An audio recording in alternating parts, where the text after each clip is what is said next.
सभी को मेरा प्रणाम। मेरा नाम नोवेश। मैं 2008 से 2011 सितंबर 2008 से 2011 उस दौरान मैं एनआईए में एज ए पीजी स्कॉलर करके वहाँ पे रह चुका हूँ। और जैसा कि आप सभी को पता है कि एनआईए जो है वो आयुष के अंतर्गत आता है, और उस एनआईए के अंतर्गत फिर एक डिपार्टमेंट आता है, वो है काया चिकित्सा। तो काया चिकित्सा डिपार्टमेंट जिसे कहते हैं कि मैंने खुद क्यों उसको चुना है, तो मेरा पहले से ही एक दिमाग में मैंने डाल के रख दिया था कि मुझे चिकित्सा डिपार्टमेंट में वर्क करना है या फिर मेडिसिन डिपार्टमेंट में वर्क करना है। तो वही कारण से मैंने उसको ले लिया था, वहाँ पे चूज़ कर लिया था जब काउंसलिंग चल रही थी, क्योंकि अदर डिपार्टमेंट भी थे उस वक्त दौरान। लेकिन जिसे कहते ना कि हम जिसको दिमाग में रख चुके हैं कि मुझे ये डिपार्टमेंट में ही पीजी करना है, तो वो मिल गया था, तो उसी को मैंने फिर कैच कर लिया। और फिर वहाँ पे 2008 लगभग सितंबर 2008 से लेके तो सितंबर 2011 तक हम वहाँ पे थे। हमारे एचओडी सर अजय सर थे, तो उनका और बाकी फिर असिस्टेंट प्रोफेसर और फिर लेक्चरर, तो इस तरह से हमारा स्टाफ रह चुका है वहाँ पे, अभी भी है। मेरी बातचीत होती रहती है, भाकुनी सर से बातचीत होती रहती है, या फिर योगेश सर से कुछ मैसेज भेजते रहते हैं, उदय सर से मैसेज को इसमें हम बात रहती है। तो ऐसे हमारा अभी भी मैं जो हूँ टच में रहता हूँ सर के। और वहाँ पे जो हम 3 साल रुके हैं, तो उसमें जिसे कहते हैं कि आयुर्वेद के प्रति जो देखने का नज़रिया था वो और बदल गया। क्योंकि जिसे हमें तो पहले तो बस सिलेबस रटना था और एग्ज़ाम देना था, यही पहले शुरुआत में हमने सीखा था कि जो भी है उसको आप अच्छे से रट डालो और वो आप पे लिख दो। लेकिन जो देखना रहता है, पेशेंट का जो देखना रहता है, ओपीडी और आईपीडी में जो डायरेक्टली हम पेशेंट से बातचीत करते हैं, उनको सुनते हैं, उनके ऊपर ट्रीटमेंट करवाते हैं, तो वो जो चीज़ें हैं वो फिर कहीं ना कहीं तो भी हमें और प्रभावित करती है। और हमें जो ओपीडी आईपीडी में था कि आप अपने आपके जो भी जिनके अंडर में पेशेंट भर्ती हुए हैं उनको थोड़ा आप पूछ के आप ट्रीटमेंट को करवा दीजिए।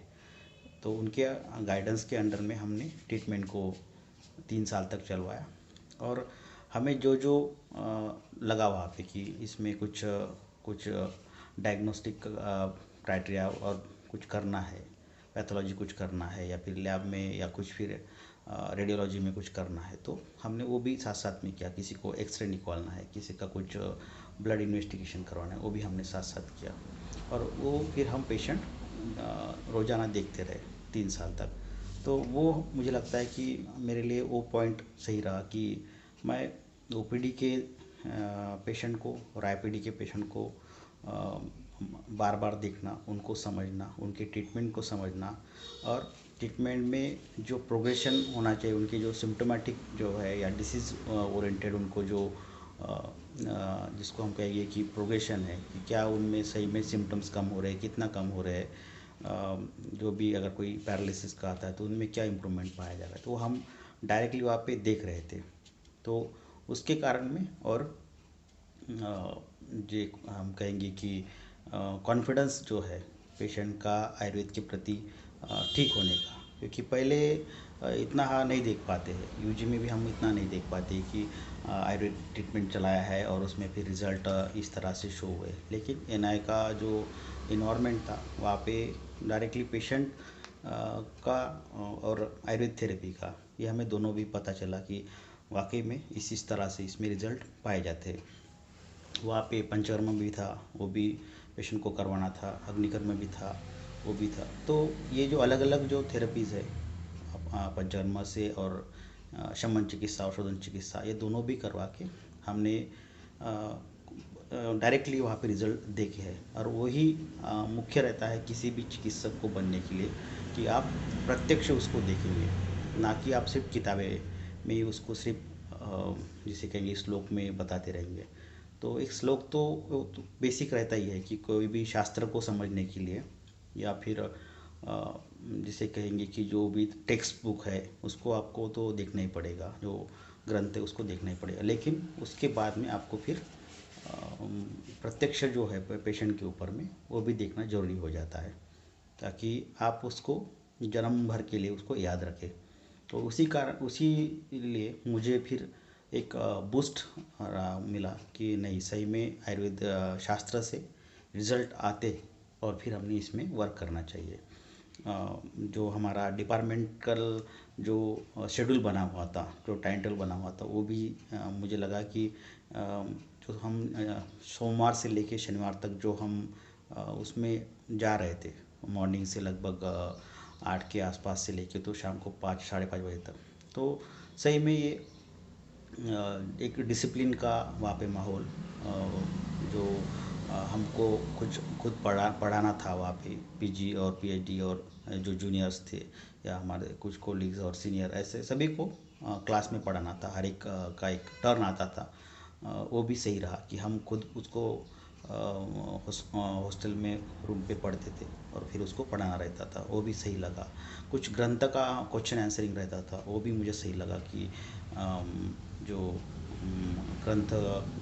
को लेके सर पूछ रहे हैं और हम लोग उसको आंसरिंग कर रहे हैं, और उसका फिर वो मार्किंग भी हो रही थी वहाँ पे कि सच में किसने कई सही जवाब दिए या कोई पढ़ाई कर रहे नहीं कर रहे। तो वो भी एक अच्छा वहाँ पे उपक्रम चलाया जाता था। तो मुझे लगता है ये सभी चीज़ें वाकई में अच्छी है, ताकि आप 3 साल वहाँ पे बिज़ी रहे और 3 साल तक आप वो जो चिकित्सा जो है उससे आप अच्छे से रूबरू हो जाए, क्योंकि यही आपको फिर लाइफ लॉन्ग तक आपको लेके जाता है कि आप कितना उसमें घुल मिल जाते हैं। नहीं तो फिर आप ऊपर ऊपर से सुपरफिशियली करेंगे तो उससे नहीं हो पाता है। आप जितना चिकित्सा जो शास्त्र है उसमें आप अगर देखेंगे कि बहुत सारे डिसीजेस उसमें आते हैं काय चिकित्सा में, तो वो डिसीज़ आप जितना पढ़ेंगे और समझेंगे और पेशेंट के ऊपर उसको आप उसको इम्प्लीमेंट करेंगे उस चीज़ को, तो तभी आप वो जो कॉन्फिडेंस है वो बन पाता है कि वाकई में ट्रीटमेंट, इस तरह की ट्रीटमेंट से आपको लाभ मिल जाता है। तो वही चीज़ है एनआई काय चिकित्सा में हेड सर का जो एचओडी सर का जो डिसिप्लिन था,